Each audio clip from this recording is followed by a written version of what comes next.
Mirëmbrëma nderuar teleshikues, ju flas nga studio emisionit Opinion. Bën sot eksaktësisht 68 vjet që nga nisja e masakrës ndaj popullsisë Çame në jug të Shqipërisë, një masakër e cila paktën si datë simbolike ka 27 qershorin e vitit 1944, është vetëm fillimi i një masakre pak më masive, më të dukshme, e cila ka zgjatur për muaj me radhë, por një masakër e cila ka nisur në forma të ndryshme, pra jo drejt për drejt me ekzistencë me zhdukjen fizike, që prej vitit 1912-13, kur kjo krajinë e Shqipërisë mbeti jashtë territorit të shtetit të ri shqiptar të formuar në Vlorë nga Ismail Qemali dhe ju bashkëngjit shtetit grek, i cili ishte krijuar në vitin 1822 nga mbas kryengritjes greke. Pjesa më e madhe e popullatës, sidomos popullatës myslimane të kësaj zone, u ndrua me dekretet posaçme ose marrëveshjet posaçme midis shtetit grek dhe shtetit turk mbas humbjes Greqisë në betejat e viteve 1919-1920, marrëveshjen e Lozanës, një pjesë e madhe e banorëve të Çamërisë u përzun ose u ndruan forcërisht me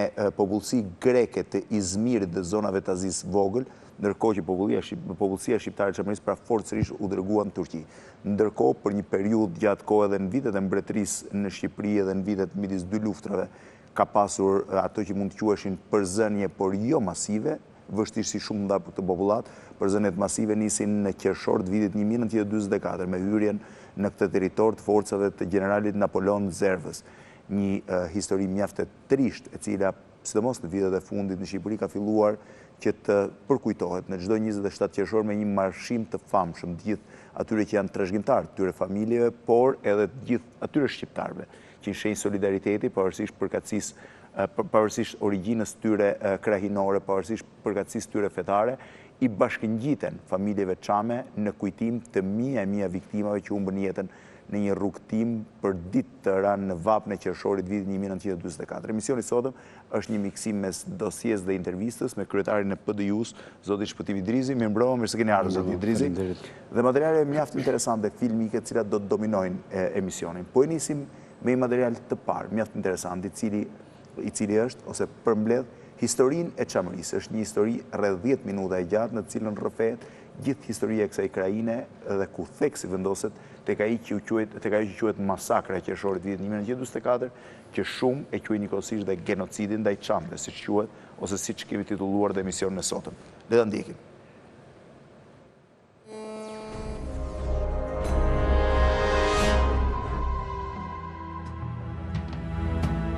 Çamëria që njohim të gjithë shtrihet në pjesën veriperëndimore të Greqisë.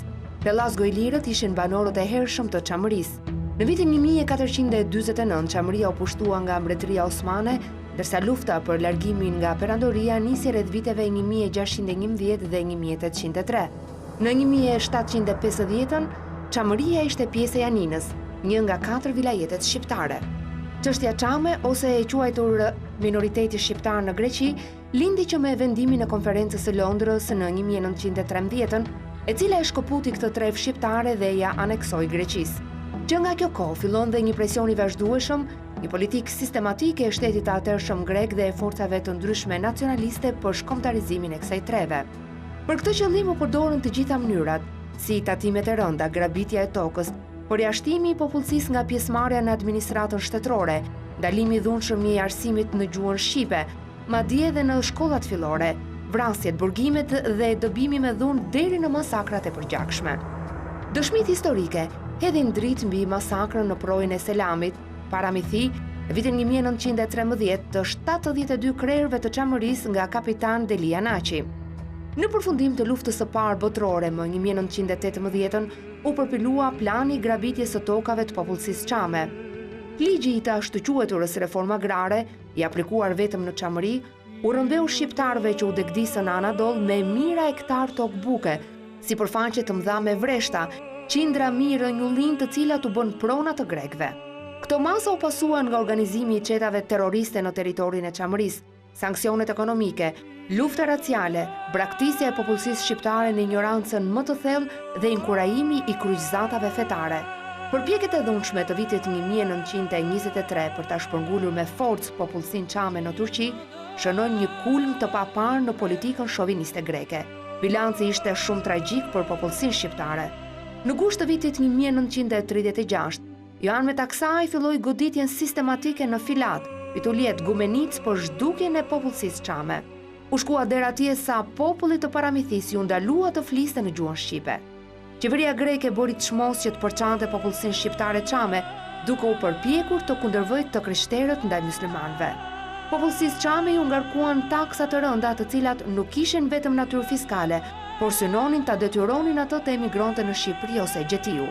U ndryshuan madje edhe emrat shqiptar të fshatrave. Para se të hynte në Greqi ushtria fashiste italiane, qeveria greke filloi një fushat të re masakrash kundër popullsisë shqiptare. 2 muaj përpara konfliktit italo-grek, qeveria Metaksajt kreu një akt ndofta të paprecedent në historinë botërore. Të gjithë meshkujt, nga 16 deri në 70 vjeç, mbi 5000 burra, u burgosën dhe u dërguan në ishujt e largët e Egeut. Nga ky kontingjent, 350 vet u masakruan, 400 të tjerë vdiqën më vonë gjatë internimit nga torturat dhe uria. Por Greqia ndërkohë nisi të rrezikojë nga Italia fashiste.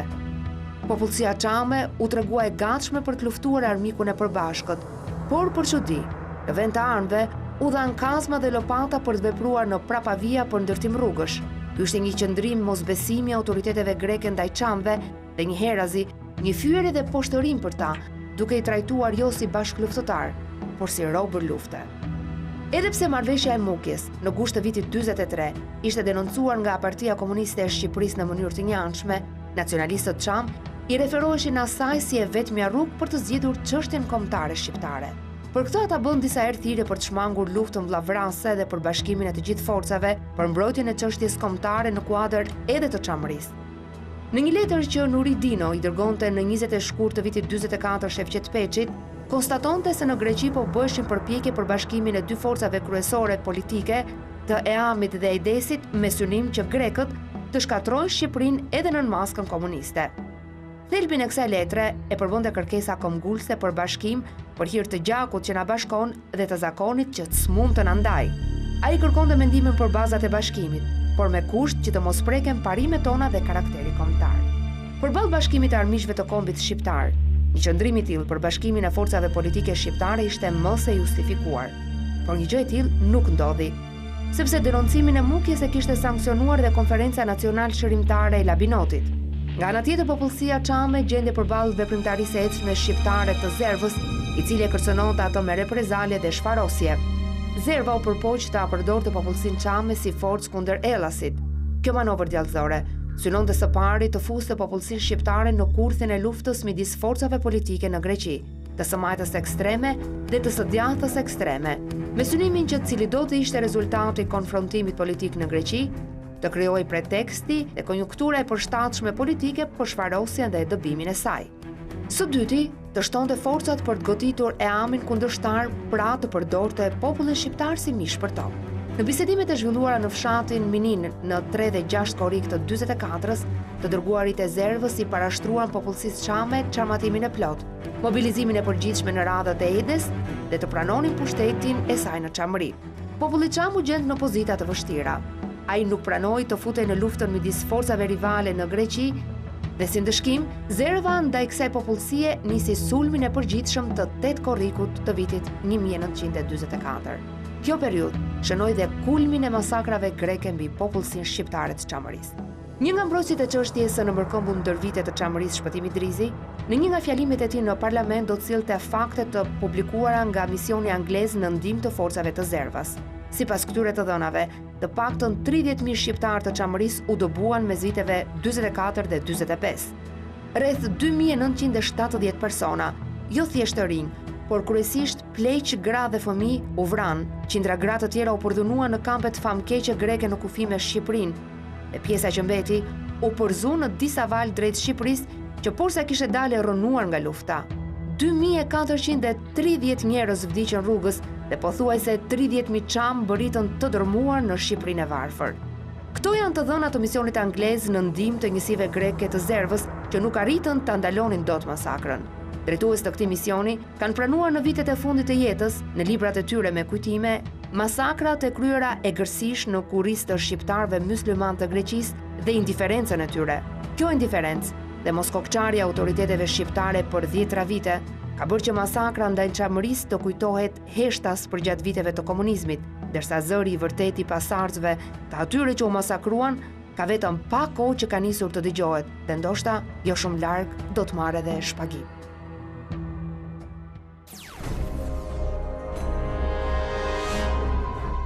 E pra ky material historik për atë që quhet Historia e Çamërisë, përgatitur nga gazetarja Desada Metaj, mjaft interesant, rrëfen dhe sjell dhe njerë në vëmendjen tuaj gjithë historikun, sigurisht e kësaj krajine, të cilën, ose dhuna ndaj cilës ka nisur që herët me krijimin e shtetit shqiptar. Histori disi e trisht, zoti Idrizi, apo jo?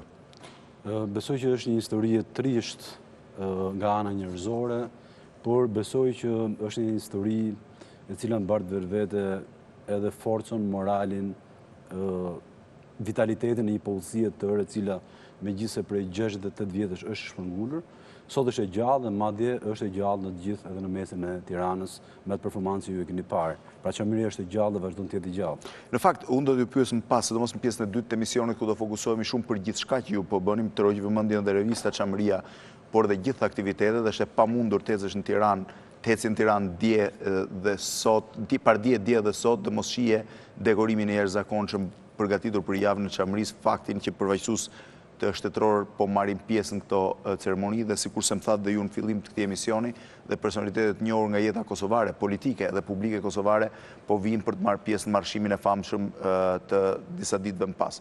Por përpara se të shkojmë te kjo, unë do t'i propozoj një material mjaft interesant filmik gjithë teleshikuesve, një material i rrallë në të cilin përmbledhen dëshmitë e 6 personave që kanë qenë fëmijë ose thuajse fëmijë, por gjithsesi të aftë për të kujtuar, pra në një moshë që mund të kujtojnë, në verën e vitit 1944 në Çamërinë, ku trupat e generalit Napoleon Zerva hynë dhunshëm duke përzënë popullsinë e atjeshme, duke kryer masakra të tmerrshme.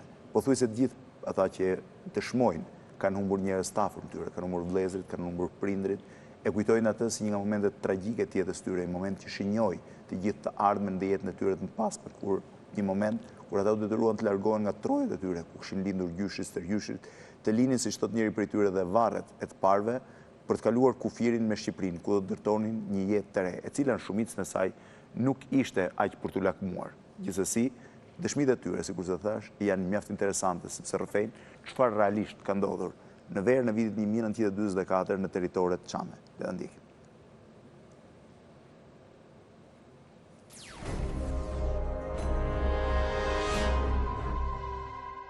Çdo familje çame mund të bëjë një roman në vete për fatkeqësitë ose për ndodhin që kanë larë në atë kohë. Ne veshim në gjumë duke fjetur, ora 11 i natës, bërtasin, qohni, se do ikim se mbritën ushtarët grek që ka bërë masakra në paramëthije të disa vende të tjera. Unë ngritë ma shumë se qishim, se ishim familje madhe, pa marrë asë një gjë, asë një plaçka, asë një gjë fare, kush tikte më shumë. Ikëm që nga Gumenisa, rritë vajtëm një fshat tjetër, që e të Varfanj, atë ishin Dajot, thamë. Edhe ata po thuaj se e kishin marrë këtë sinjali që duhet largohet sa më parë, aty ndonjëm rreth 20 orë, arriti ushtria greke, edhe që andej ikëm prapë, dhe sa të fisi në nëstime, arritën familje brënda, kanë therur 6 veta, ashtu si mund të theret baktia. Ndër ata shpëtoj një fëmijë 6 vjeç. Ai ku me turma se nga qau, se si shpëtoj, arriti derisa të vi në vitin 45, është gjetur në suk të Durrësit. Dikush e mori atje, i dha për kraj, u rritu, bëj mathu, martua, kryoj familje. Ndërsa, Në 1945, kur u shkri ushtria e Amit, që ishte një forcë që luftonte me forcat e Grekut, dajo jonë ishte ushtar me Amin. Edhe arriti në filat, gjeti familjen. Dikush bëri një farë propagande, gjithë kthehemi prapë se nuk na bëjnë gjë. Edhe këto përgatitën për të kthyer prapë në Qamëri, ta ishin nga Varfanji, një fshat që sot quhet Parapotamo, kështu e quhen ata sot. Arritën grekët atje, një 4-5 ushtarë e marrin këtë dajon tonë, ajriun, i presin kokën dhe kokën ja hedhin para fëmijëve, para gruas dhe para 2 fëmijëve, 2 djemve dhe një vajze. Ata jetojnë janë sot këtu në Tiranë. Masakrat të tilla kanë bërë sa të duash. Jo vetëm ky rast, ka raste sa të duash të tjera, që andaj pastaj ikim vim në Konispol. Në Konispol po bëhesh ajo ishte ajo që ose e keni dëgjuar në histori, epopeja e luftës partizane që zgjati rreth 55 ditë. Atje kishim njerëzit tanë, na strehuan ata, që nga Saranda vim në Delvinë, nga Delvina vim në Vlorë, në Vlorë them drejtën, populli Vlorës, popull Sinqame e ka pritur kaq mirë sa s'ka më.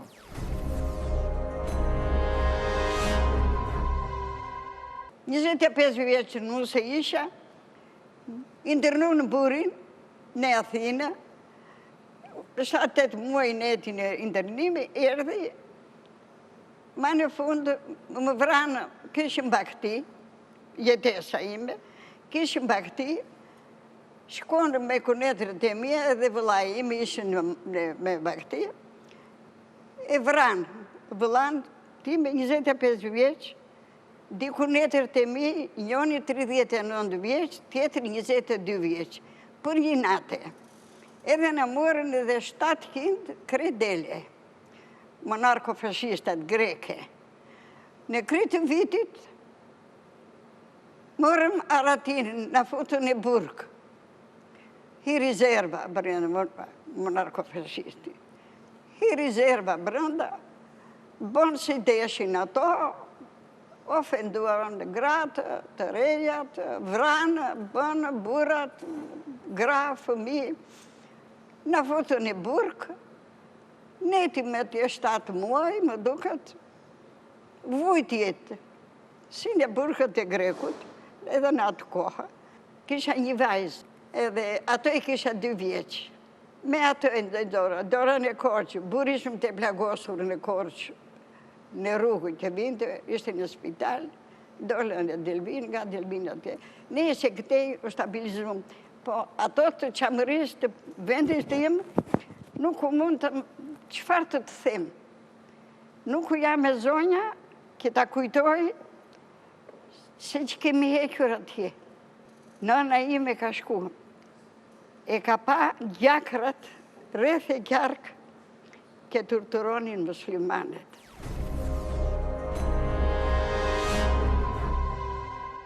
Nuk ka ditë e net me mujtë të tëra, nuk e përshkon njeri. Familja ime ka qenë familje pasur, me ana ekonomike mirë, ka pat rreth, mos them, të 2000 kokë dele. Ne na kanë ardhë, na kanë marrë njerëz tjerë, na gjumi na kanë ngritë, në orën 6 të mëngjes, mos them 5:30, se në orën 6 plasi me në qendër të Paramthis, në pazarin e Paramthis, në bashkinë në sheshi e Paramthis. Ne na morën në Mazreku, në këta demat, familje demat, me kuaj e erdhëm, morën familje dhe ngeli gjyshja me gjithë një smeqare që kishim në shtëpi që. Edhe dolim, kalum lumin, shkom Mazrek, na Mazreku, erdhën Konispol në shtëpinë e familjes Këçukut, Beledin Këçukut.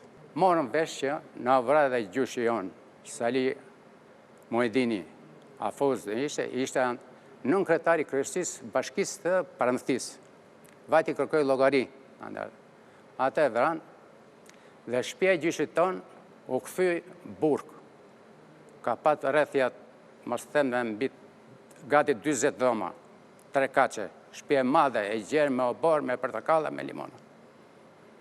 U kthy aty u bë edhe burgu, edhe mjekimi, aty kanë lind gratë që ishin Masaka që janë bërë aty, dhe nuk e merë me mend. Nënëve tona janë vrarë, e kanë nxjerrë të gjallë fëmin edhe kanë vrarë.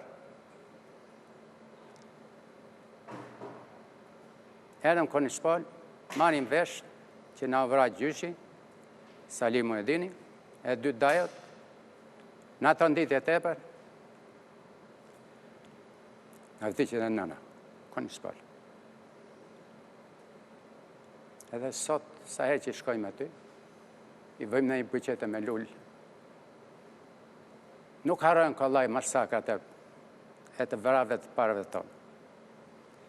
Unë jam marrë me sportin, jam mjeshtë sporti, jam marrë me mundje, me peshngitje, sot jam gjyqtar në ndërkombëtar në peshngitje, në mundje, qitje, jam antar kryesie në qitje, shkoj me aktivitete, u caktoa në atë të treshin shef delegacioni me 2 mundjet. Në kap shtic më këthyen, Analato, pashaport, se unë e kam vendlinja Paramthiv, në Greqi. Bara dorëzimet, ju lutë atit grekut të posës, aty që ishte të doganës greke, qarë mund të të roja mund, qarë më bënë, thë, i thash, kam njëndën te, jam në Paramthia, i thash, shkoj, jam shef delegacioni. Kështu u këtheva dhe janë, nisët ekipin, me Mjal Qipon, ishtë sekretari federatës, me Bëja Labinotin, dhe ata doni sportistat, u përplasë me ushtarat, unë i folja sportistave, mani qëtësi, se këtu është, tashi, erdhen ushtarët grek në post, dhe unë erdhen me armë, futun gati fishekët shuk.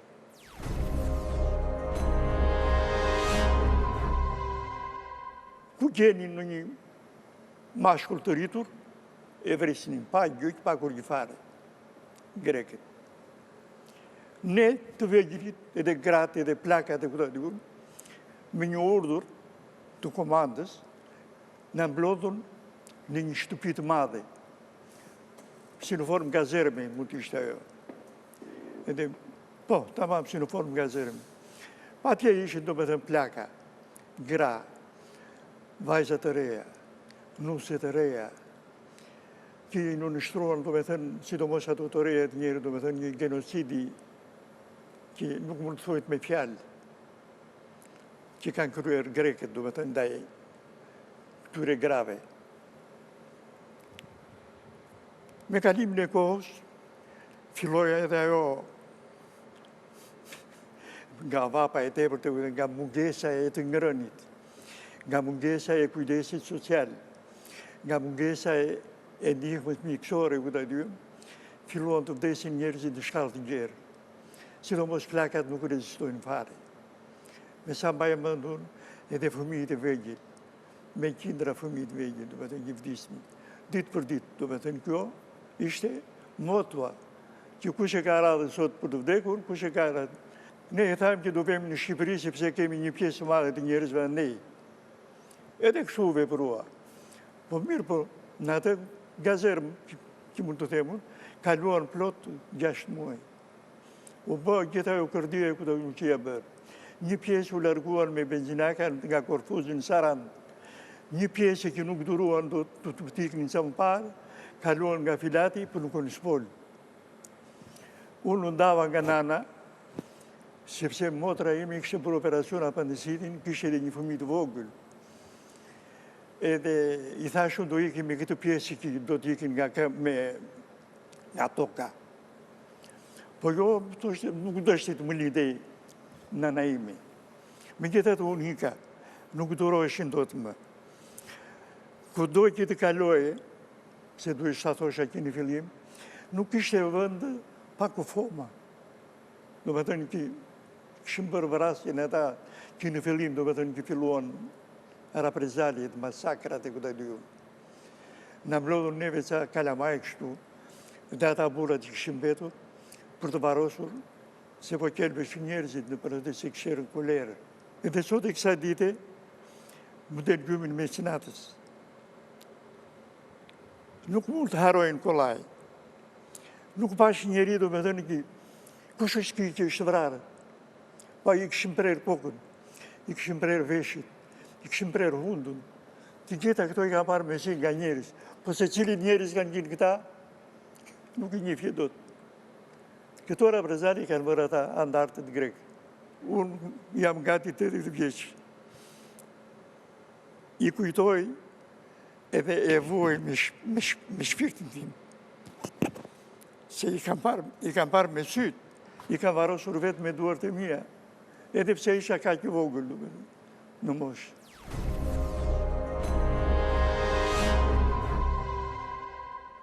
Në 27 qershor të 44-s, Napoleon Zerva bëri një masakër, të cilën është shkruar në shumë libra, në shumë ngjarje, në shumë vende. Dhe në atë masakër mua më varë nëna, më varën nënën me kokë poshtë, më vranë baban, 2 gjagjallar dhe një teze nga familja ime. Do me thënë, gjatë asaj kohës që ishin këto masakra, këto rëmujet, rreth 3 ditë që kjo afati tyre që masakruan vranë e pre, dhe mbas 3 ditëve neve u arrestuam. Do me thënë, u qujt arrest civil. Do me thënë që një mbledhje që ku ishin, ku kishte nëna fëmin dhe fëmija nënën, nuk e dinte. Neve arritëm që të shpërtonim duke u fshehur. Dhe mbas 28 orëve u dha urdhri që të ndalohet masakra. Dhe në kohën që u dha urdhri për të ndaluar masakra, atëre doli dhe dualën dhe kërkimet e njerëzve që kishin mbetur. Dhe në atë kohë dolëm neve, se e morën vesh që nuk ka më vrasje, nuk ka më masakra, dhe na mblodhën, na futën në një shtëpi të madhe, aty në Paramthin, në qytetin tonë. Aty pastaj filluam të kërkojmë nëna fëmin dhe fëmija nënën. Nuk dinte kush ishte vrarë dhe kush ishte i gjallë. Kam kërkuar të shpëtoj, megjithse pash nënën të varur. Nuk më bëri përshtypje. Pash nënën të varur në shtëpinë time dhe i kam me vrap për të shpëtuar vetë. Shumë e zorshme, shumë e rëndë, shumë tragjike rruga, udhtimi në këmp, të pangrën, të paveshur, ftofti ma. Megjithatë e përballuam. Shumë vdiqën rrugëve, fëmijë, pleqë që nuk ecnin dot. Dhe kur kemi ardhur në Filat, kishim edhe një vëlla tjetër 4 vjeç. Mirë, po nuk po ecte dot. Ajo patrulla që na shoqëronte, neve ecte përpara me të tjerët. Kjo ngeli mbrapa me fëmin. Në atë moment vjen një nga ata horofilakët. Edhe thotë që ti thot na le mbrapa, thot, patrulla ne po na qorton. Po nuk eci dot, i thot, se unë kam 2 fëmijë në duar. Atëherë thot, po e vras këtë. Dhe rëmben vëllan 4 vjeç për ta vrarë. Atëherë idhet kjo, jo, thot, mos ma vri djalin, i thot, po unë do lej këtë vajzën e vogël që kam në dorë. Dhe një vajzë kemi lënë në rrugë, të gjallë. Vrasjet ishin masive, torturat ishin masive, do me thënë ishte një ngjarje, nuk ka laps të shkruaj, nuk ka gojë të flasi.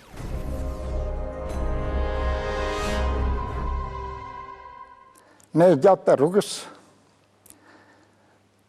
një vëlla në uhovë në Korfus, me ca bakti, që shqitëm.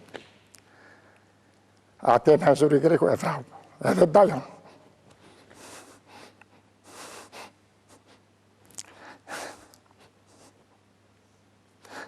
Nuk numërohen. Unë e qambis nuk numërohet. Me gjithatë, jemi shumë të kënaqur, se ishim punëtor, populli shqiptar, se jemi shqiptar autoton. Na ka pritur jashtë mase. Po, e keqja është se edhe këtu kemi lënë njerëz edhe atje. Na eci tërës shumë.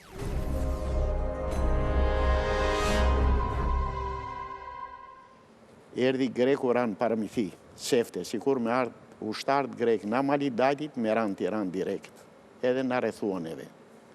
Që bura kapën, i therën i vranë të tërë, ngellën gratë me kalamajt e vegjel. Unë isha veti 2 vlla, kisha edhe një motër, 6-7 mush, nuk e mbaj mend sa klam sa ishte motra. Na morën i mlodhi greku gratë, edhe i futim i shtëpi 2 kaqe. Kjo shtëpia 2 kaqe, fillon ata ushtarët grek, kush ka pare, edhe fillun edhe gjera tjera. Nëna ime si kishte gosën e vogël në gji, edhe ngre qko ke quri me robat me ndëru vajzën e vogël e kishe në djepe. Për 5 minuta, na quri më del nana, më del e djegur mua. Unë fillova të qa, aty një ushtar grek më shty në kati dytë, edhe vrite më këtu e kam shenjën këtu. Si u dojnë nëna ime, u prisha e Terezia që ishim aty më randa, se u bo alarmë, gratë me kalë, ishin krejt gratë nuse të reja me kalamajt të vejgjër, 5 vjeq, 6 vjeq, 7 vjeq. Doktor Gjos kishte ronë nëna 3 ditë, vdes nëna ime. E marim nënën e hudhim ke një stikam, si këshin bo u shtarë që stikam këshu, edhe hudhim ke një stikam e mulluam, ndarke mulluam në mëgjese në zorën qanda dhe, se qanda ishin të rritur qanda tamë. Lujti mëngjë gjyshja, e shketa, lujti mëngjë. Më kapte natën gjysha mu, më shtërngon dhe këtu se kishe frikë mos më merte në njeri, thosh është i truni so bo budalaki. E vishin e lidhshin ca, ishin ca qamat e vërdalë, se ne ishin vetëm ishin me 3 faqe muri që ishin, se erdhen gjithë qamat i doni, morën kalamajt e tyre. Po baba im ishe në Korça, dhejti 10 ditë rrugës, se ku kishe makinat vinet në merte neve.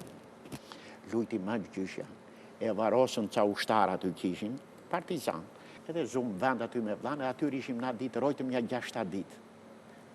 Me ndërë të e unë bushëm me mora. Në krye javës 10 ditë vjen babaj. Babaj.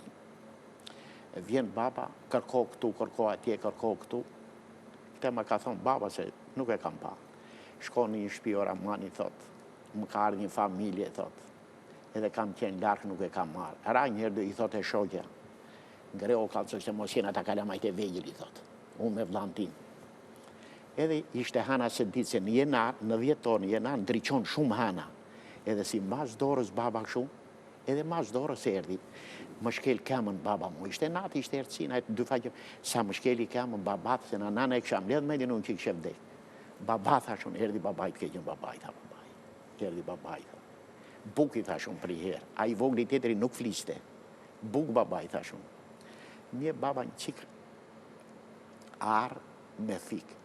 Më ngeli në fytë, më ishe tha fyti, unë byta baba, are tha.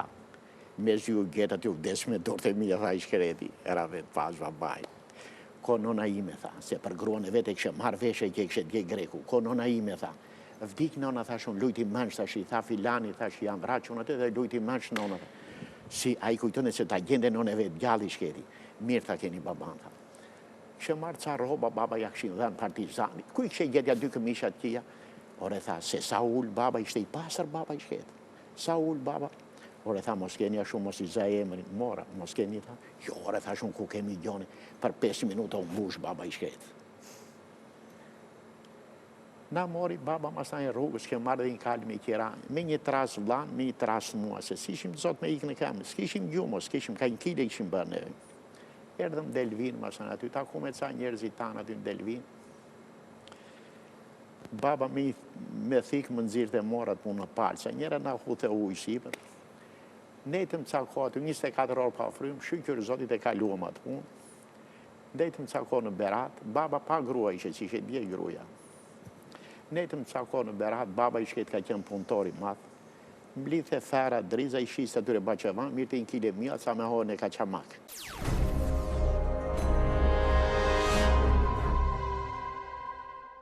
Gratë dhe nuset dhe vajzat e reja kanë qenë të tmerruara, nga ato që kanë ndodhur, nga ato që kanë gjarë, nga ato që kanë bërë me to, si njerëz të pambrojtur. Ndodhë mashtrimi, duke ju thënë që së shpeti ju do të takoni, do të mblidheni me burrat tuaj, me njerëzit tuaj, me baban, por ata ka nevojë për ato lekët që ju keni sipër. Në atë ko, shumë familje kishin, unë edhe Floriri, dhe ishin shpërndarë, sepse dihesh që kjo do të ndodhe, dhe si që ndodhi. Ja u kanë mbledhur të gjitha parat, me mashtrim, me poshtërsi, duke i ekzekutuar, duke të reguar se burrat e asaj kohë mbanin breza, duke i thënë ja dhe brezi burit tëndë, edhe këto që kam pasur ja u kanë derdhur të gjitha. Mirë po, kjo vazhdoj edhe duke udhësuar njerëzit nga lodhjet, nga mundimet, nga këto kushte mizerabël, nga stresi, nga të gjitha këto filluan brenda një natë ne na kanë ikur 3 fëmijë nga familja jonë të moshës nga 4 deri në 5 vjeç. Të 3 janë varrosur brenda një dite, janë varrosur në Çuk. Prandaj ajo Çuka dhe ajo Goqa, si thonë atje vendit, ka nxjerrë shumë eshtra, do me thënë, janë gjetur vare. Ajo është me gjithmonë një varez masive. E këtyre njerëzve të pafajshëm, e këtyre filizave, se këta në fundit ishin nga mosha 4 deri në 5 vjeç. Po, kjo vazhdon dhe më tutje. Me gjyshin tim nga nëna, Gjan Karafili, duke mos u bërë balë këtyre peripecive, vdes rrugës. Vdes rrugës prap një Xhaxhaj Mamas, Mersin Zeneli. Po më të mërshmja ka qenë me një familje që ajo ishin të afërmi tanë, që komplet krejtë si familje, kanë ngrirë në dëborë. Do me thënë, ishte periuda që i zuri kohë e dimrit, i kapi dëbora dhe ka vdekur nëna me fëmijë në gji. Dhe këtë e kam të dëgjuar nga vjerra ime, e cila thoshte që ishte një grua e lezetshme me 2 kocat të gjata, gërshetat, si që u thonë, po qamët i thonë kocat, edhe fëmijën nuk e kishë lëshuar, ashtu kishin vdekur, kishin ngrirë, nënë e fëmijën bashkë.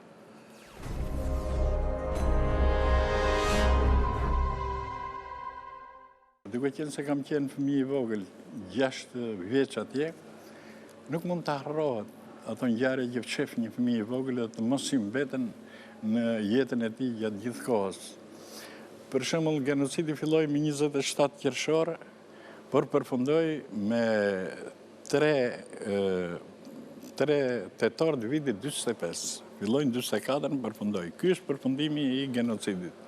Unë i kalova të dyja, i vogël i kalova të dyja. Në genocidin e parë, filluan ato vrasjet në përqytet, rreth fshatit të Filatit ku unë jam.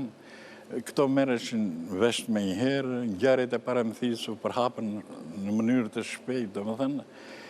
Edhe ne u bëm edhe gati për të larguar, por mua si fëmijë të vogël më çoi nëna, shko ke halla, çfarë do bëjnë ata? A do ikim bashkë si do shkoj puna?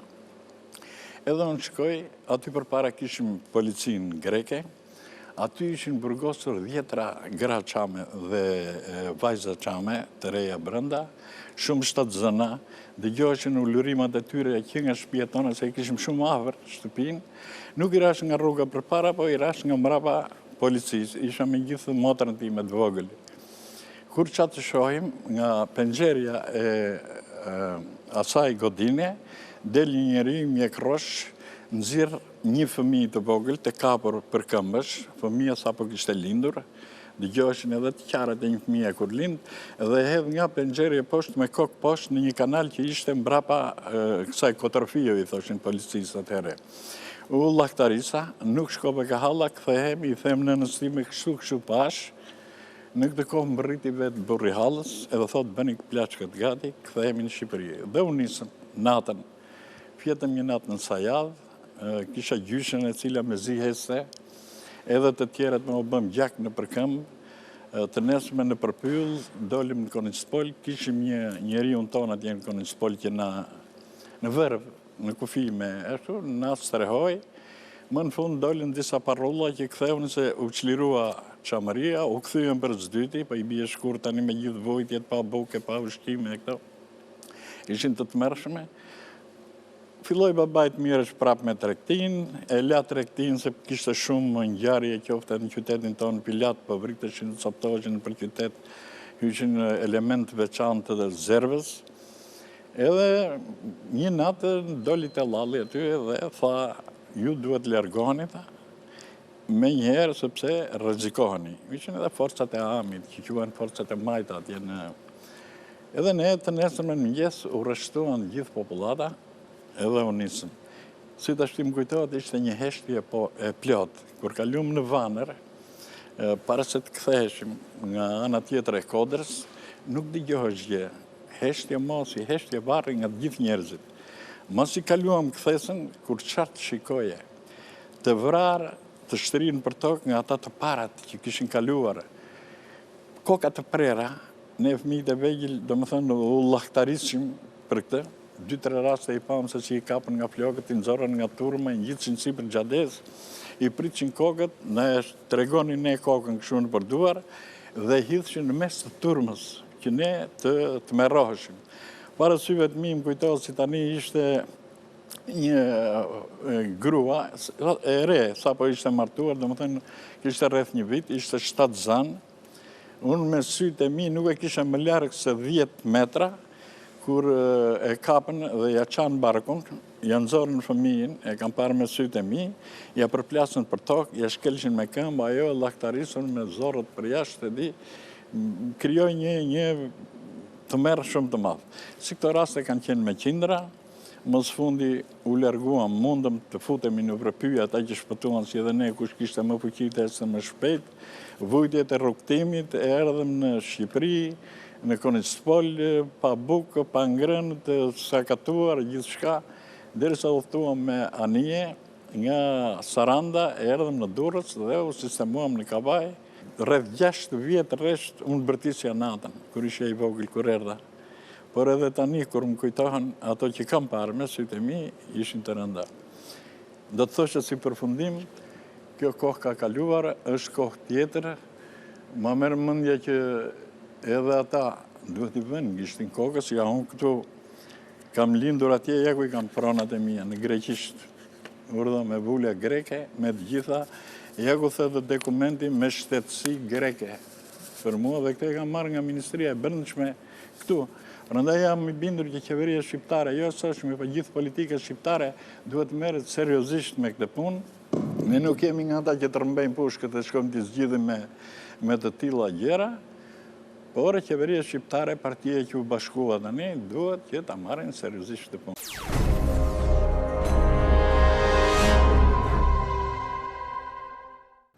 E pra ishin dëshmit e 6 prej atyre të mbjetuarve, nëse mund t'i quaj kështu, krejtësisht shumë të gjithë fëmijë të cilët mbajnë mend në kujdesin e tyre, ka mbetur thellë dhe pashlyer ajo që ka ndodhur në verën e vitit 1944, kur trupat e generalit Napoleon Zerva mbritën në Çamëri.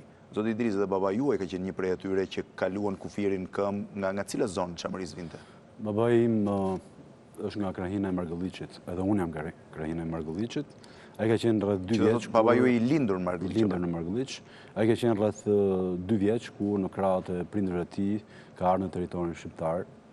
Po ne në fakt gjithë anëtarët e komunitetit çan janë të faleminderizuar me dëshmi të tilla. Janë pjesë e jetës tonë, janë mënyra se si ne jemi formuar, mënyra se si jemi lindur, janë pjesë i kanë dëgjuar qenë fëmijërit e ADN-s, është pjesë e gjakut që rrjedh në dejet tona. Por sigurisht vetëm kaq, por janë edhe pjesa vitale e cila ne na jep forcë për kërkuar drejtësi. Zoti Idris, është e vërtetë që Napoleon Zerva ishte me origjinë shqiptare? E kam lexuar së fundi me një dëshmi. Ka një ide të tillë, po një zyrtar i lartë i sigurimit të shtetit rrëfente që madje ai kishte hyrë dhe brenda territorit shqiptar mbas 44-s për të parë familjarët e tij. Jo, nuk është e vërtetë kjo pjesë. Ai mund të ketë hyrë sepse mund të ketë qenë i lidhur me agjenturën greke në Shqipëri, për shkak sepse ai më vonë u bë dhe ministri i punëve publike dhe u bë një personalitet shumë i lartë, por kësaj pyetje unë do të përgjigjem po me një pyetje. A mund dikush më thotë mua sot se sa nga grekët e sotshëm janë arvanitas, apo janë grek, apo janë nga turqit e ardhur nga Azia? Pra e gjithë kjo pjesë ka një histori të tërë, siç është Ballkani, që miksohet me historira të tilla dhe padyshim që ai vetëm shqiptarës mund të jetë. Dhe një pyetje përpara se të kalojmë në një material tjetër interesant dhe që flet po ashtu dëshmit atyre personave që u lindën në Çamëri, ikën në një moshë vogël dhe patën fatin që të rikthehen sërish për të parë shtëpitë e prindërve të tyre. Por para kësaj doja të pyesja, a u pendua ose a ra një lloj pendese qoftë edhe e shoqërisë greke mbi Napoleon Zervën për atë që kishte ndodhur në qershor vitit 1944 në Çamëri? Fatkeqësisht jo. Është për të ardhur keq se si një vend i cili është mbajtur si djepi i qytetërimit apo i demokracisë, ku janë korifejt e demokracisë, do të thoja, jo vetëm që nuk kërkoi falje, jo vetëm që nuk dënoi aktin e Napoleon Zervës, por fatkeqësisht në Gumenic sot ndodhet një përmendore e Napoleon Zervës. I vetmi akt që Në Gumenic ndodhet një përmendore e Napoleon Zervës, që është për mua përmendore e turpit. I vetmi akt, do thoja, publik i cili penalizoi Napoleon Zervën është në vitin 1953, kur ai u bë ministri i punëve publike në qeverinë greke, protestat e qeverisë amerikane pikërisht në dieni të gjitha rekordeve për genocidin që ai kishte krijuar ndaj shqiptarëve të Çamërisë, detyruan atë që të do të heqen nga posti i ministrit. Pra dha dorëheqjen si pasojë e masakrës. E kësaj presioni. Por ai nuk u ndëshkua kurrë as ligjërisht dhe po themi as me një ndëshkim moral për këtë. Besoj që historia e ka dënuar, e gjithë kjo që po ndodhe kanë dënuar, të gjithë ato që sot janë etalon të botës demokratike, pra drejtet e njeriut, dënimi i genocideve, vlerat të cilët ne në mënyrë të vazhdueshme sot po jetojmë, janë gjithë këto gjëra që e kanë dënuar Napoleon Zervën, padyshim që edhe shpirtrat e mira shqiptarëve të Çamërisë, të cilët janë vrarë, janë masakruar vetëm se ishin shqiptarë. Zoti Drizia, janë kthyer në vendlindjen e tyre shumë prej atyre që kanë lindur në Çamëri ose trashëgimtarët e tyre? Në fakt, kjo është pyetje që më sjell në mend shumë momente. Ka shumë prej tyre që me mënyra nga më të ndryshme kanë arritur që ta shohin trojet e tyre, shtëpitë e tyre që i kanë lënë, do thoja, duke qenë kërthi. Ka shumë të tjerë të cilët vinë akoma në zyrat tona dhe kërkojnë një ndjesë njerëzore që nuk kemi arritur dot akoma t'ja u mundsojmë tyre, dhe të cilët më thonë shpëtim. Kemi ikur fëmijë nga Çamëria, nga shtëpitë tona, kemi jetuar prej 70 vjet me shpresën që një ditë do të shkojmë ta shohim dhe na mundso vetëm të shkojmë ta shohim dhe shtëpitë tona, pastaj le të mbyllim syt. Kjo është shumë e rëndë nga ana njerëzore, por besoj që koha punon për ne dhe ne do t'i arrijmë. Ka pasur vështirësi me kalimin e kufirit me autoritetet greke? Besoj që rastet kanë qenë publike, diskriminimi kërsi popullsisë çame duke u kthyer në kompleksin e Macbethit, pra të vrasit, ka qenë e vazhdueshme gjatë atyre 20 vjetëve. Ju e dini që shqiptarët e Çamërisë kanë qenë akoma më të diskriminuar në raport me shqiptarët e tjerë në për ambasadat greke, nëse shqiptarët e tjerë me ne çikmik apo me ne lek mundeshin duke ndryshuar dhe emrat të merrin ndonjë vizë greke, kurse shqiptarët e Çamërisë kanë qenë totalisht të diskriminuar nga kjo anë. Por besoj që demokracia dhe momentet fatlume që po kalon Shqipëria, sigurisht si atut demokracisë po i gëzojnë dhe shqiptarët e Çamërisë. Një pjesë e mirë e tyre kanë shkuar në Çamëri. Pastaj filloi diskriminimi i radhës duke nxjerrë historinë fars të toponimeve, pra ndaluan për shkak të ndryshimit të toponimeve. Është një gjë që ne jemi marrë gjërësisht. Pastaj ky del një rast shumë qesharak, sepse në zyrat e OKB-s është një zyrë e cila depozitohen emrat e qyteteve të vendeve të cilët nuk shkruajnë në alfabetin latin, pra dhe Greqia, e cila shkruan me alfabetin cirilik, ka dorëzuar atje të gjithë toponimet e emrave të cilat janë në gjuhën greke për t'i kthyer në gjuhën romane. Ky është i vetmi detyrim që ka, ndërkohë që këtu na e paraqitet që me që kishin ndryshuar toponimet, kjo është e pamundur për shqiptarët e Çamërisë, madje do thoya që në kohën e fundit ne nuk kemi më kthime nga apo bllokime të shqiptarëve të Çamërisë në kufi për shkak të toponimeve, por tashmë kam të paktën janë 27 raste që pleq dhe të moshuar të moshës 75 deri në 80 vjeç, tash po kthehen me shënimin si persona non grata apo si persona të rrezikshëm për shtetin grek. Të rrezikshëm absurd. Tash se mund të jetë absurde gjyshja ime për shtetin grek, sigurisht që në vetë parë kjo është një gjë absurde. Por unë e kuptoj shumë mirë, është ai kompleks i cili vazhdon të mbërthejë gjithë qarqet ultranacionaliste shqiptare, gjithë qarqet anti-shqiptare, të cilat sigurisht që kanë shumë të vështirë të pranojnë atë që sot është normal në gjithë botën e qytetëruar, pra të pranojnë që të bëjnë një falje publike për atë që ka ndodhur në kontekstin e kohës. Le të shohim, ne kemi dëshmitë e 6 personave të cilët kanë arritur të kalojnë kufirin grek për shkuar drejt shtëpive ku kanë lindur ose shtëpive të parëve të tyre.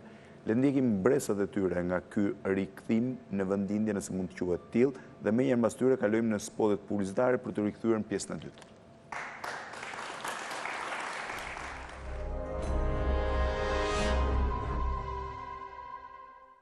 Vajta, kur liru iku eri demokracia, vajtën e të 3 javë. Se atje neve kishim një zakon, që pishim gjak, bëjshim botra. Unë kisha një shoqë ortodokse, ishim në shkollë bashkë edhe jemi bu botra. Edhe shkova në të ajo 3 javë. Po, pak në kësi. Fillim me thënë drejten, meshim pashaporta kështu i bleshim e ndëroshim fotografi. Edhe kam kalu në Kapshticë. Kalova 2 herë. Nga Kapshticë ki kalova ndaj masaj, kalova në vend tim në Greqi. Po nuk kam detur në Greqi, shkova ke shtëpia jonë, pa shtëpinë time. Ishte një plak aty, atë plakën ne kishim çoban me dele burrin asaj. Dhe i them asaj plakës, kjo është shtëpia ime, i thash, ti më ke marrë pasunin time, po nuk ka problem, thash, ti të rish ta gëzoshte, se unë jam në Shqipëri, thash, jam tregtar, jam shumë mirë, thash, kam bëj shtëpi të mirë, thash. Panaia, thoshte plaka, Panaia, thoshte, o Zot, që thot ky shqiptari. Djali vajti, kur ishte tash se isha në Amerikë të djali, edhe vajti djali me nusen, po djali nuk e njifte vendin. Ja dhash ca të të nej, dhash fotografim, kjo është shtëpia jonë, këtu, edhe nuk, një vend i egër, tha. Jo, s'kam vatura, s'ka bet, jo, atje gurët ka themelet. Jam këthyër i ftuar në daspë, të ata njerëzit që janë atje. Kishin komshin tanë, kemi kaluar ka që mirë sa s'kam, por unë fajtor nuk bëj popullsin e asaj krajine, por bëj udhëheqjen e asaj krajine. Ata i shkaktuan të gjitha këto gjëra. Se neve si popull kemi kaluar shumë mirë me njëri tjetrin. Nuk kam ajtë. Kam qef të vetin për herë të fundit, do me thënë për të parë, por jo për të qëndruar, nuk duhet të vetin.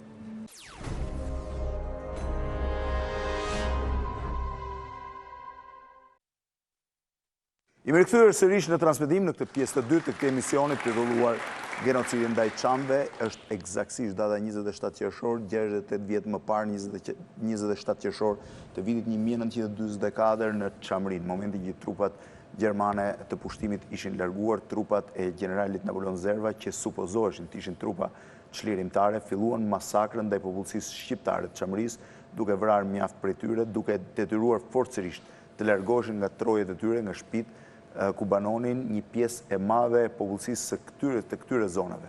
Popullat e cila pavarësisht moshës, pleq, gra, fëmijë, detyruan të ecin ditë të tëra në këmbë nga Çamëria deri në hyrjen e kufirit zyrtar me Shqipërinë, ku po ashtu u vendosën për të pritur disa muaj rresht dhe ku humbën jetën disa mijëra vetë. Është një datë tragjike, por që shtrihet në kohë, pavarësisht se simbolika është 27 qershori. Zoti Idrisi, meqense se në këtë pjesë do të fokusohemi pak tek intervista pse është zgjedhur 27 qershori, kur dihet që masakrat kanë zgjatur në kohë kur vdekjet ose humbja e jetëve ka qenë shtrirë gjatë viteve 44-45. Pse eksaktësisht kjo datë? Në fakt me 27 qershor është dita e një fillimit të masakrës, do thoja më të egër, sepse pikërisht në këtë datë në Paramithi janë vrarë rreth 72 shqiptarë Çamërisë brenda një mëngjesi dhe prej këtu kjo valë nisin Paramithi masakra? Paramithi, po?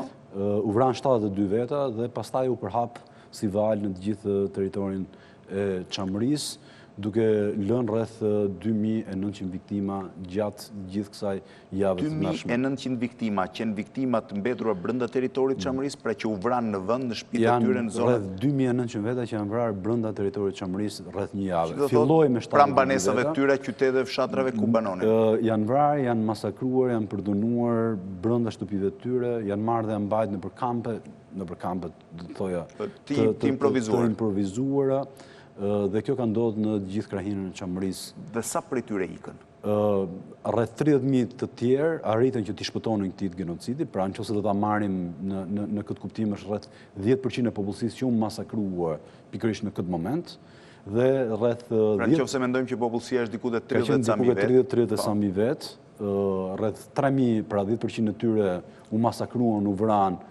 Ata kush nuk mundi tikte, kush nuk mundi, ose kishte prindër që lenin fëmijët e kështu me radhë, rreth 30.000 të tjerë u larguan gjatë kësaj periudhe, por fatkeqësisht 2.900 të tjerë rreth 3-4 muaj për shkak të kushteve shnjërzore, mbas një atij udhëtimi dhe atij kalvari biblik, dhanë jetën në territorin shqiptar, pikërisht në zonën e Llogjerit. Sa ditë udhëtuan? Ata kanë udhëtuar rreth 10 ditë, ki parasysh si të mundeshin, duke lënë gjithçka nëpër shtëpiat e tyre, duke shpëtuar kokën, do të thoya. 10 ditë në vapën e 10 ditë qershorit. në vapën e qershorit të vitit 1944, një kohë të tmerrshme. Kanë udhëtuar vetëm në këmbë, pikërisht. Nëpër mal. Nëpër male, me çdo mënyrë duke shmangur rrugëve, duke shmangur rrugëve kryesore, duke marrë shtëpitë fëmijët e tyre nëpër ku të mundshën e si të mundshën, dikush edhe diku e harruar madje, derisa arritën në territorin shqiptar mas këtij masakre të tmerrshme.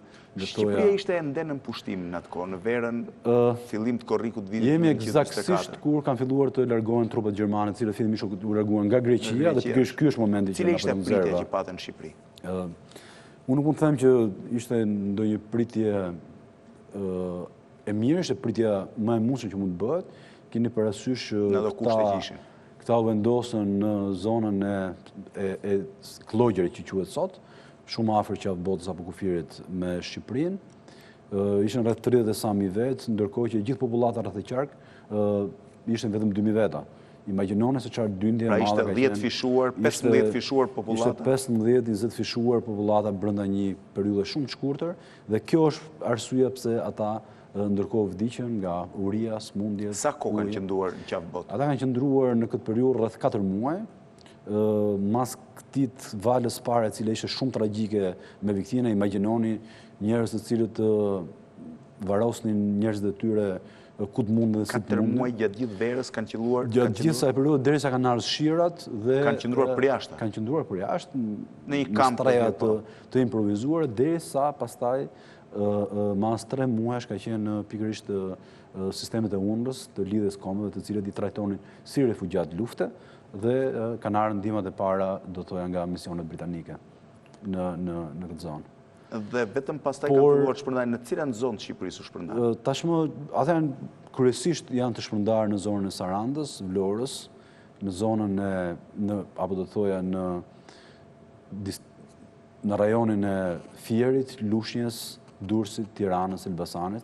Dhe sot ku ndodhet? Pikërisht në këto përqendrime, ka një dyndje shumë të madhe apo një prezencë shumë të madhe në zonën e Vlorës dhe të Sarandës, sigurisht që për shkak edhe të natyrës të ngjashme të gjeografisë, të çamërisë edhe të Shqipërisë. Zoti Idrizi, ju keni kërkuar vazhdimisht edhe në këtë studio sa herë keni qenë pothuajse çdo vit ngritjen e varrezave të Klogjerit ose të qafë botës. Po shoh që keni një projekt. Është ky projekti? Ky është projekti. Në fakt, për mua vetë personalisht, jo si kryetari i Partisë për Besinë të Integritet, po si një shqiptar i çamërisë. Sa veta janë të varrosur në këtë?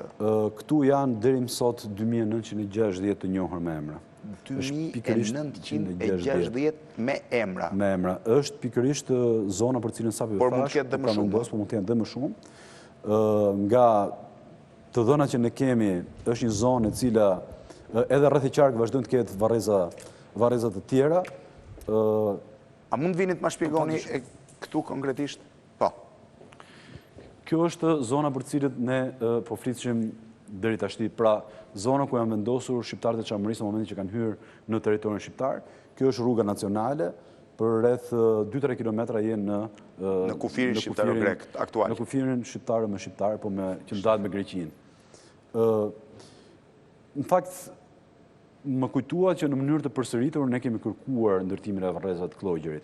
Është pikërisht kjo arsye që sapo thash, janë 2960 veta, edhe më shumë ndoshta, njerëz të cilët kanë lënë jetën e tyre, që prehen këtu pa një varr pa një gurë koka, pa një varr, do thoya pikërisht. Është një varr i përbashkët. Është një varr i përbashkët, dhe besoj që për çdo komunitet, për çdo njeri, është humane, është njerëzore. Janë të besimit musliman apo dhe ortodoks? Janë kryesisht të besimit musliman, sepse për shkak të përqasjes që qarqet anti-shqiptar grek kanë pas gjithmonë, ka qenë një barazi ndërmjet kush është ortodoks, ata që unë që ishin grek, dhe madje ata që ishin shqiptar çam ortodoks kanë ngel në territorin grek.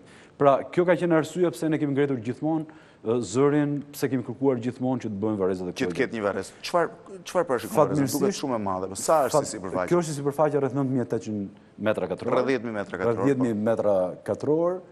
Ju e keni parë që vazhdimisht gjatë këtij viti ne kemi bërë disa konkurse, janë bërë dhe ekspozita. Kush ka arritur në këtë, kush ka fituar këtë projekt? Kanë qenë rreth 12 studio që kanë ardhur, është një punë shumë serioze. 12 studio? 12 studio. Këtu është një miksim i 2 studieve. Fotoja tjetër, të lutem, mund të më lëvizni fotot, po? Po. Kjo është më lejon që ndaloj këtu që ta shpjegoj. Po, ndalojmë te kjo foto, po. Ky është miksimi i 2 fituesve, çmimi i parë dhe çmimi i publikut. Çmimi i parë është fituar nga Nexhmedin Musai, i cili është shqiptar i Çamërisë, edhe Idris Balani që ka të bëjë pjesën tjetër është shqiptar i Çamërisë, dhe më lejoni t'ja shpjegoj sipas idesë tyre të cilët unë kam shumë për zemër.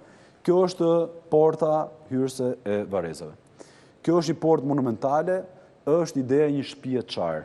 Është 6 metra e lartë, pra në vetvete ky është një monument. Po. Është 6 metra e lartë prej guri. Do të jetë i dertur, i betonuar, besoj, pastaj do të vishet. Këtu brenda është një tunel rreth 2.5 metra, pra njerëzit do hyjnë në një tunel dhe kjo është marrë eksaktësisht një shtëpi e shkatëruar e çarë në dysh, ashtu si shqiptarët e Çamërisë i kanë lënë shtëpitë e tyre. Pastaj do vim në këtë zonën këtu. Ky është muri i kujtesës dhe vendi ku ne do të bëjmë homazhe, do të vendosen kurora dhe në këtë mur do shkruhen të gjitha emrat e atyre pra që 2960 emrat do shkruhen për gjatë këtij muri.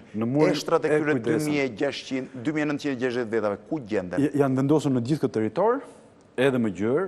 Pra, ne kemi të pamundur që t'i ndajmë ata, dhe nuk identifikoni dot, sepse gjysmë metri nën tokë janë mbetit njerëzore, që është e pamundur, dhe për këtë arsye, mase ne të bëjmë homazhe, të nderojmë të gjithë atyre që do kenë emra tu, unë shfrytëzoj rastin në këtij emisioni, që të bëj thirrje të gjithë shqiptarët e Çamërisë që kanë akoma emra të trafëlme të tyre, le të vinë dhe të paraqiten tek ne që t'i shkruajnë dhe do jetë një gjë që do vazhdojmë. Pra përveç 2960 emrave që ju keni të identifikuar, pretendoni janë të tjerë sepse që nuk i dini ende. Kjo nuk është vetëm e Varrezë, e gjithë zona është e mbushur.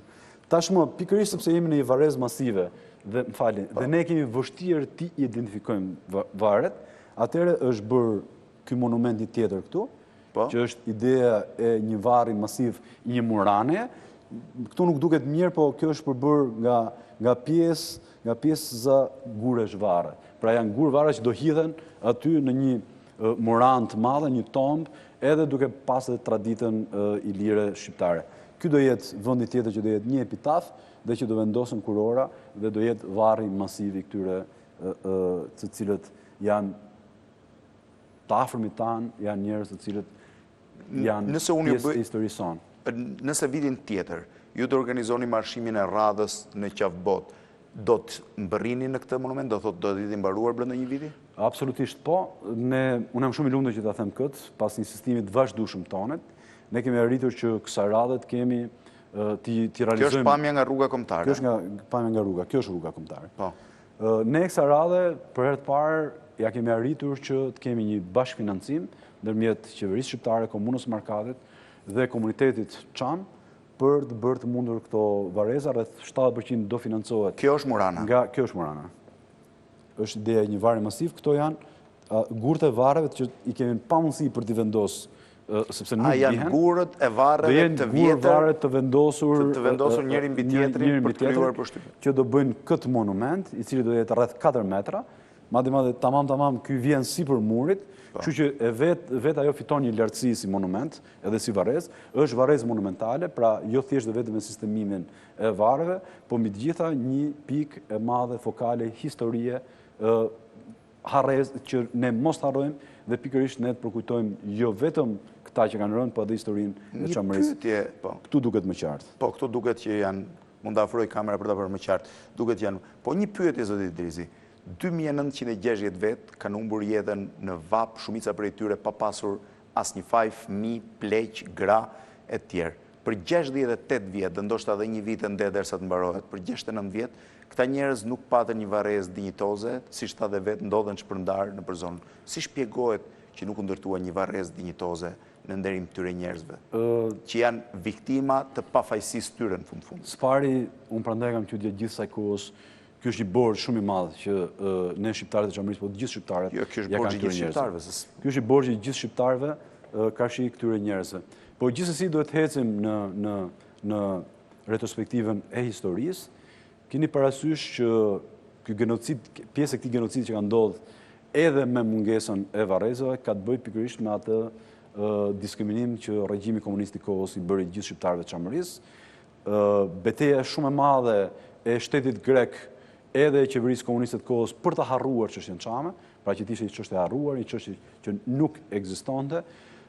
Deri para disa vitesh mande thoi kështu, derisa në përpjekjet e para të shqiptarëve Çamëria u bë e mundur që të fillonte pelegrinazhi drejt qafbotës. Janë identifikuar si varreza. Në vitin 2006-2007 janë bërë përpjekjet e para dhe sepse nuk njiheshin fare si varreza? Me treguar thonin që kjo pjesë këtu janë varrezat e shqiptarëve të Çamërisë. Ishin zhdukur si varrezë? Ishin zhdukur, ka qenë tokë e mbjellë, tokë e punuar, tokë djerë, nuk kishte asnjë lloj guri. Ai guri i parë që ne shkojmë bëjmë omazhe të kemi bërë deri vjet është vendosur për të parë nga shoqata Çamëria para 3-4 vjetësh, kur filluam për herë të parë që ne të bëjmë marshimi tradicional i qafbotës dhe ne gjithmonë shkojmë në varrezat e 3000 veta, 2960 veta ose ndoshta më shumë të zhduken dhe mos kenë asnjë varr. Është një moment tragjik, i cila vjen nga historia tragjike e gjithë shqiptarëve të Çamërisë, me cilët jo vetëm që është një ushtruar një genocid i madh, kur flasim për genocid, nuk kemi thjesht parasysh një term, po keni parasysh që edhe në bazë të neni 2 konventës të Organizatës Kombëtare të Bashkuara mbi genocidet janë përcaktuar teknikat se kush quhet genocid, pra teknikat politike, mohimi i gjithë të drejtave, mohimi i gjithë simboleve kombëtare, mohimi i ekzistencës tyre, të gjithë të drejtat kulturore, pra vjedhja e historisë, këngëve, valleve, të drejtat e diskriminimit tyre i vazhdueshëm, internime, vrasje, të cilat vërtet ne sot po flasim për 27 qershorin, po kanë filluar që në vitin 1913 kur krajina e Çamërisë i kaloi territorit grek. Ju evokuat paksa, Traktati Lozana, shkëmbimi i Pengjë, mjaftot t'ju them që drejt Turqisë në vitin 1924 kanë shkuar aq shqiptarë Çamërisë sa kanë ardhur në Shqipëri në vitin 1924. Po, edhe ambasadori shqiptar Mitat Frashëri në Athinë atë kohë. Prandaj ne e kemi thënë gjithmonë që çështja Çame ka fituar betejën me kohën, në sensin që 70 vjet u munduan shumë që ta harronin edhe këta njerëz këtu, edhe historinë e Çamërisë, por fatmirësisht mbështetës të gjithë shqiptarëve ne sot e kemi Çamërinë gjallë mund zemër Tiranës. Zoti Idrizi, më njëherë mbasi ne të mbarojmë këtë bisedë mas pak minutash, do të kalojmë në eventet e javës, por kam dhe 2 pyetje për A mund shtoj vetëm diçka me që jemi këtu ke varrezat?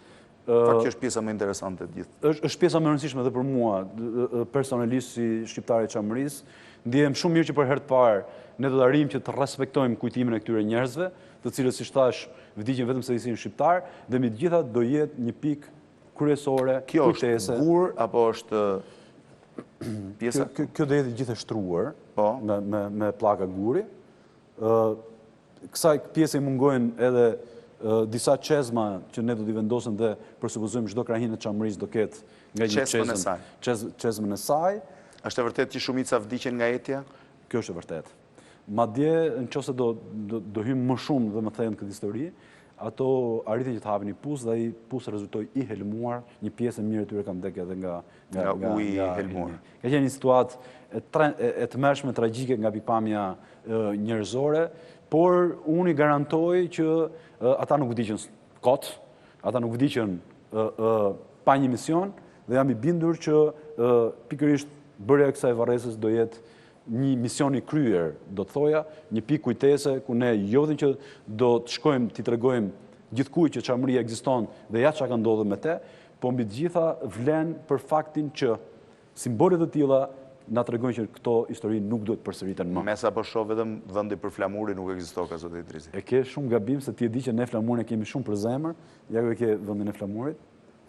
Këtu do vendosi një shtizë e madhe, po këtë e ke maketë, nuk këtu do jetë shtiza e madhe e flamurit kombëtar, këtu do jetë një flakandan, i cili do të jetë 24 orë i ndezur, po s'mund të presupozohet një varrezë e shqiptarëve të Çamërisë pa pas flamurin kombëtar një shtizë të madhe këtu. Zoti Idrizi, çfarë do të ketë java mund të Ajo që desha të anoncoja në këtë moment është që jam kontaktuar para disa ditësh nga zoti Luzim Basha, kryetari i bashkisë, i cili më ka thënë që ta them këtë gjë, që do t'i kërkoj Këshillit Bashkiak të Tiranës, që Bashkia e Tiranës do të financojë me rreth 10 milion lek pikërisht varrezat e Klojgjerit.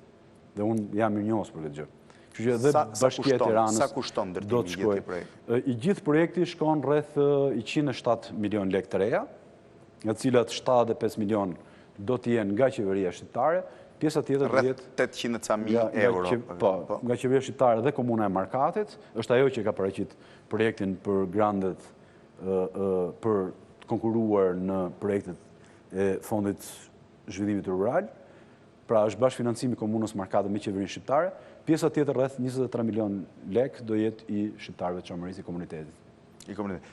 Cilat janë aktivitetet tjera që PDI-uja, shoqata dhe gjithë ata që janë mbështetës së kësaj kauze do të zhvillojnë së bashku?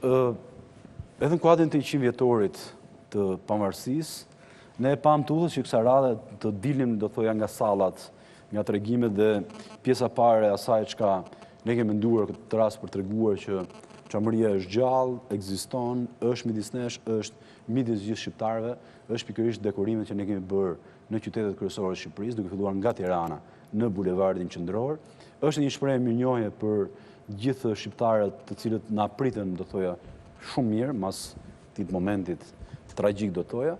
Është vendi që në atë bulevard kujtojmë që jo vetëm në vitin 1913 gjithë shqiptarët e Shqipërisë protestuan për lëndjen jashtë të Kosovës dhe Çamërisë nga Shqipëria politike, por ka qenë pikërisht populli i Tiranës, i cili, siç edhe ju filluat ta thoni më parë, në kohën e regjimit të mbretit Zog në vitin 1930, protestonin për shpërnguljen e çamëve nga Traktati i Lozanës drejt Turqisë dhe kërkonin që shqiptarët e Çamërisë të kishin statusin e vendit të kishin statusin e minoritetit shqiptar në Greqi, që se patën kur. Që se patën dot kur, kërkonin shkollat shqipe që po ashtu si patën kur, por arritin që të protestonin në Gjenevë në lidhjen e kombeve, në mënyrë që të stopojë pikërisht shpërnguljet e kësaj i arritën.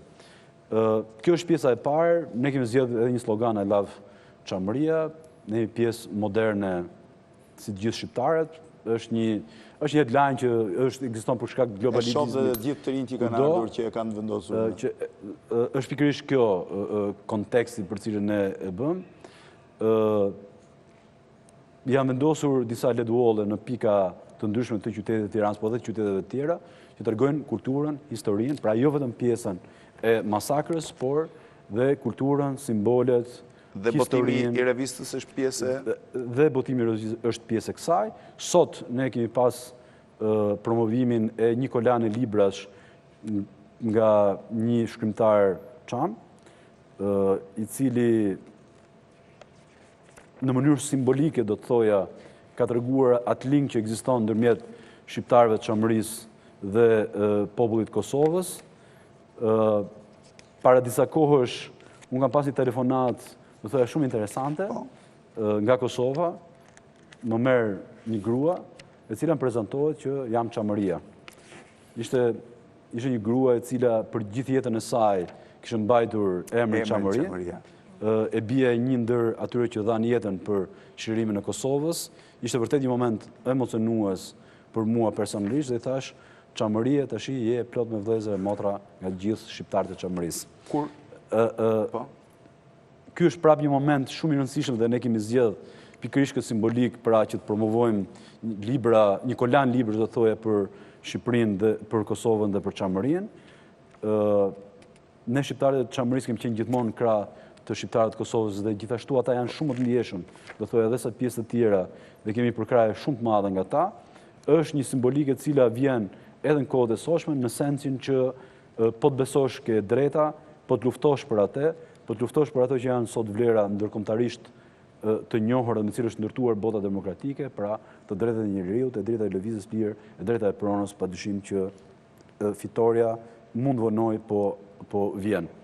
Nesër, në orën 11, në ambientet e Muzeut Historik Kombëtar, është një ekspozit, do të përrohet një ekspozit me pamje nga Çamëria, dje dhe sot, gjithashtu do të promovohet dhe një libër I profesor Shemës, faktikisht një album shumë interesant, me pamje fotografike nga Çamëria, për të vazhduar ditën e njëjtë në parlament.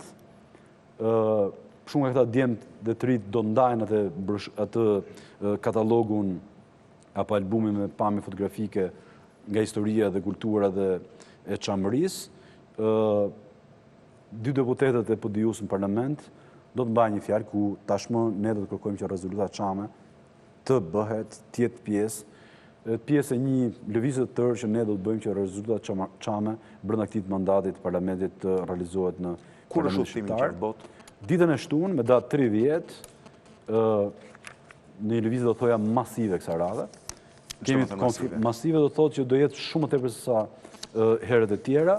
Besoj që do t'i kalojmë mbi 10.000 vetat, sepse ka një sensibilizim shumë të madh, jo vetëm nga zonat ku ka një përqendrim më të madh shqiptarë të Çamërisë, të komunitetit, por shoh që nga Tropoja, Lezhë, Librazhdi, Korça, nga gjithë trevat e Shqipërisë, do të ketë një protestë dhe një solidaritet me çështjen Çame. Gjithashtu do jenë shumë të ftuar, do jenë shumë miq që do na vinë nga shqiptarët e Kosovës, nga shqiptarët e Maqedonisë, nga shqiptarët e Malitzi, nga diaspora, do ketë disa gjëra të tjera. Fillimisht ne do të shkojmë dhe të përqendrohemi në Varrezat e Kloqërit, pra po ditën e shtunë. Aty që vitin tjetër do të gjeni të ndërtuara. Vitin tjetër do jenë të ndërtuara dhe ndoshta më përpara.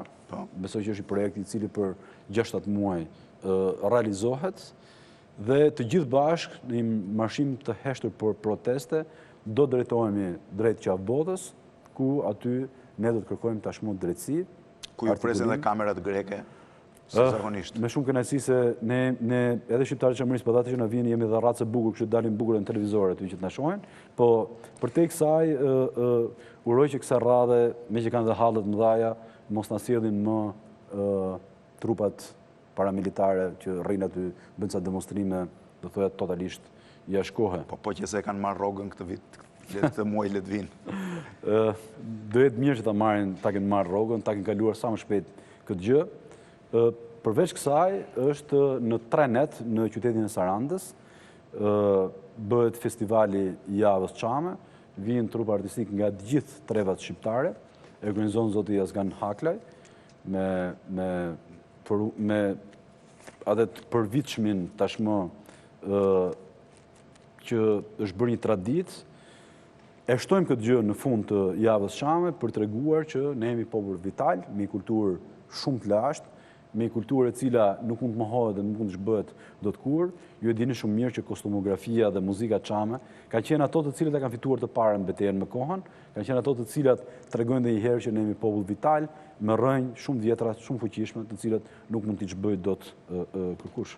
Atëherë, menjëherë unë ju falenderoj për bisedën, menjëherë mbas spoteve publicitare të pjesës 2 të emisionit, në pjesën e 3, do ndjekim një përmbledhje të zhvillimeve deri tanishme të Javës Çame, material filmik i përgatitur nga stafi i lajmeve të televizionit Klan, mjaft interesante për të sjellë një atmosferë cila është në gjysmën e kohës saj, sepse do të kulmoj me ngjarjet e ditës shtunë, me atë që është kthyer tashmë në një traditë dhe që është marshimi i familjarëve për të familjeve që kanë ardhur nga Çamëria, por edhe të gjithë atyre që e mbështesin këtë kaos, shumë qytetar, shumë njerëz, qoftë militantë të partive politike dhe shoqatave që mbrojnë këtë çështje drejt qafbotës, pra Varrezave dhe qafbotës, një marshim që ka filluar që prej cilit vit, zoti Drizi?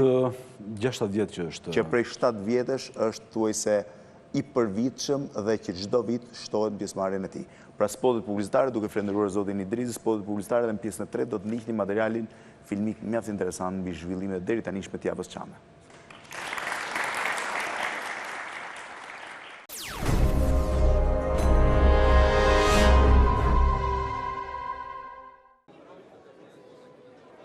–27 qershori, dita përkujtimore e genocidit grek mbi Çamët, u përkujtua me një ekspozit fotografike në Muzeun Kombëtar, me fakte, dëshmi, dokumenta, harta e foto personalitetesh të shquar të Çamërisë. Një ekspozit që vjen si pjesë e Javës së Kulturës dhe Historisë Çame, në moton Unë e dua Çamërinë. Kryetari i Partisë për Drejtësi, Integrim dhe Unitet, Shpëtim Idrizi, tha se kjo moto është një kërkesë për më shumë vëmendje dhe përkushtim në zgjidhje të çështjes Çame. Jemi këtu sot masi kemi mbushur sheshet e Tiranës me shprehjen Unë e dua Shqipërinë, për treguar Unë e dua Çamërinë, për treguar që Çamëria është një pjesë e rëndësishme, është një pjesë vitale e gjithë kombit shqiptar. Mos keni frikë nga historia, nga kultura, sepse ne jemi dhe kërkojmë të drejtat të cilat sot janë në etalon të gjithë botës demokratike. të drejtat e njerëzit, e drejtat e pronës, e drejtat e lëvizjes lirë të njerëzve, dhe ky është flamuri ynë. Nënkryetari i Partisë Demokratike të Kosovës, Fatmir Limaj, tha se Kosova e Çamëria janë si dy krahët e një shqiponje. Shqiptarët e Çamërisë dhe shqiptarët e Kosovës ishin digat e para, digat e cilat nuk lanë realizimin e vizioneve, platformave politike të vende fqinje të cilat kishin synim glabërimin e tërësishëm të Shqipërisë, duke u vetë sakrifikuar arritën që të ruhet ajo pak Shqipëri londineze, e cila 100 vite më parë duke mbledhur burrat më të mirë, më të majtë kombit tonë, në vlorën legjendare shpallën pavarësinë e Shqipërisë. Ndërsa kreu i shoqatës Çame, Ardian Tana, u shpreh se ekspozita sjell në vëmendje historinë e dhimbjes dhe vuajtjes Çame. 27 qershori përfaqëson padyshim ditën më të rëndësishme. Për të nderuar këtë ditë, ne kemi çelur këtë ekspozit, në eksponatët e së cilës ju do të gjeni faksimile të dokumentave, por edhe foto që provojnë më së miri atë gjenocid të pashembullt që është kryer mbi shqiptarët e Çamërisë. Si pjesë të aktiviteteve të javës së kulturës dhe historisë Çame, studiuesi Selman Sheme solli për herë të parë për publikun shqiptar një monografi mbi monumentet natyrore dhe kulturore të Çamërisë. Monografia Monumente natyrore dhe kulturore të Çamërisë është një vepër, është një libër që mua më ka intriguar që në vizitën e parë që kam bërë në Çamëri në 1998. E veçanta e këtij libri është fakti se përveç se trajtohet një vështrim historik lidhur me etapat e zhvillimit, autoktoninë pellazgo-ilire, vazhdimsinë iliro-arbrore shqiptare, veçanërisht ndalem në atë që quhet kriza lindore, atëherë kur fillon dhe çështja Çame. Ekspozita në Muzeun Kombëtar u ndoq nga politikan, diplomat e personalitetet të fushave të ndryshme, si treguesi një mbështetje të fortë të çështjes Çame. Java e kulturës dhe historisë Çame do të kulmojë më 30 qershor me marshimin e përvitshëm të qafbotës dhe nisjes së ndërtimit të varrezave monumentale në Llogjer.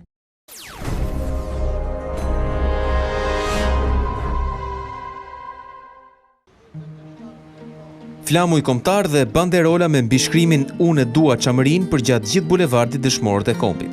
Në këtë atmosferë nisi Java e kulturës dhe historisë së Çamërisë, kushtuar shqiptarëve që humbën jetën gjatë genocidit grek. Kreu i Partisë për Drejtësi, Integrim dhe Unitet Shpëtimi Drizit deklaroi se në këtë javë do të përkujtohen të gjithë ata që humbën jetën për Çamërinë. Kjo javë i takon të gjithë shqiptarëve sepse Çamëria është e gjithë shqiptarëve.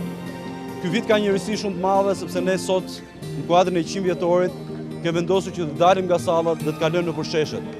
Dhe jemi pikërisht në sheshet e Tiranës, aty ku 100 vjet më parë banorët e Tiranës protestonin pikërisht për lënien jashtë të trungut shqiptar të Çamërisë dhe të Kosovës. Ne jemi shumë të lumtur sepse masi betejë 70 vjeçare të gjithë qarqeve anti-shqiptare për ta bërë që çështja Çame të jetë e harruar, sot ajo është më e fortë se kurrë, sot ajo është e gjallë, sot e ka fituar luftën me kohën. Idrizi shtoi se çështja Çame kërkon angazhim total për t'i dhënë drejtësi dhe është më e rëndësishme se çdo post tjetër ministror. Bërja e varrezave të Llogjerit, kur degën 3000 shqiptarë të Çamërisë që dhanë jetën vetëm se ishin shqiptar, është shumë e rëndësishme se çdo përfshirje jon kudo dhe në çdo post. Ne jemi këtu pikërisht për të kërkuar drejtësi për Çamërinë. Gjatë javës së kulturës Çame janë planifikuar një sër aktivitetesh të cilat do të vendosin në qendër të vëmendjes dëshmitë e atyre që në moshë fare të vogël kanë parë masakrimin e të afërmve dhe janë detyruar të përshkojnë qindra kilometra në armët e armiqve të tyre. Java e kulturës Çame organizohet nga Partia për Drejtësi, Integrim dhe Unitet, si edhe shoqata Çamëria.